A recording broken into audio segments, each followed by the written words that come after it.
Hi, I'm Yuval Atzmon from NVIDIA Research, presenting a work on personalizing frozen vision and language representations, in collaboration with Cohen, Rinon, Meirom, and Chechik.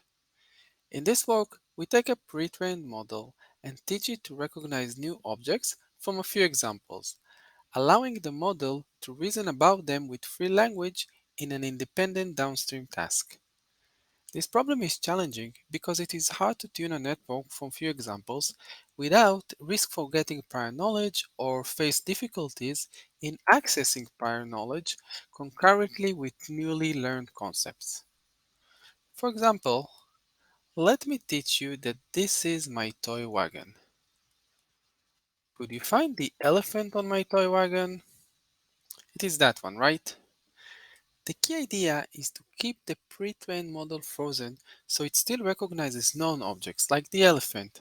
We apply this idea to a model called CLIP that can understand complex language.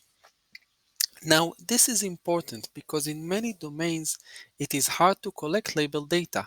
So here we leverage the power of pre-trained models to reason over a large body of prior knowledge jointly with the personalized concepts.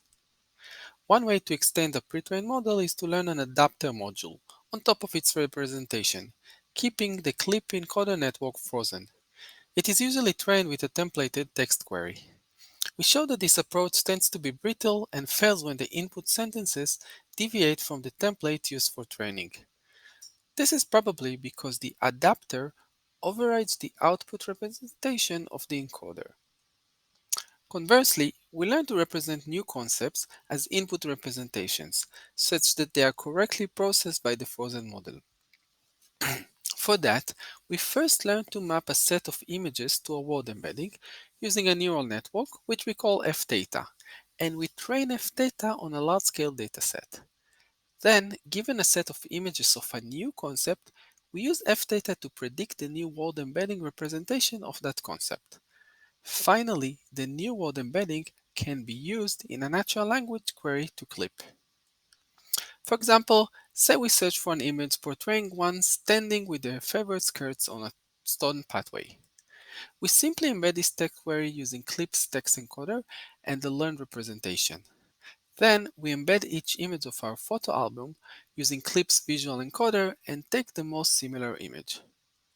So how can we learn to map a set of images of one concept to a word embedding? The architecture uses clip to encode the images to a set of clip embeddings, and uses a learned deep set encoder to map the set to a predicted word embedding. To train the set encoder, we use a cycle loss. We map the predicted word embedding back to clip embedding space using a template sentence and use a loss that maximizes the similarity of the sentence embedding with the average image embedding. We train FData with a large-scale dataset based on COCO images and captions.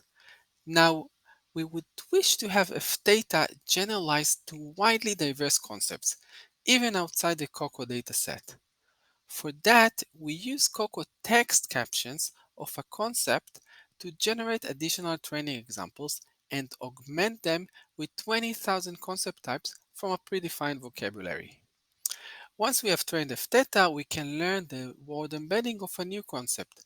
Given a few image examples, we simply encode them to a predicted word embedding. As a final step, we further tune the word embedding by guiding it to distinguish the personalized concept from the embedding of a generalized super concept, like the skirt in this example. We collected language query for two personalization datasets and used them for an object segmentation benchmark and an image retrieval benchmark. Our result demonstrate the effectiveness of our approach on both benchmarks, achieving significant improvement of 30 to 50% compared with the strongest baseline. So to sum it up, we extend the vocabulary of a pre-trained vision and language model with novel personalized concepts. We train the approach using a cycle loss with either image or augmented text. We further tune a word embedding by distinguish it from a super concept. Finally, for inference, we simply use the learned word embedding as just another word in the vocabulary. Thank you, and see you at our poster.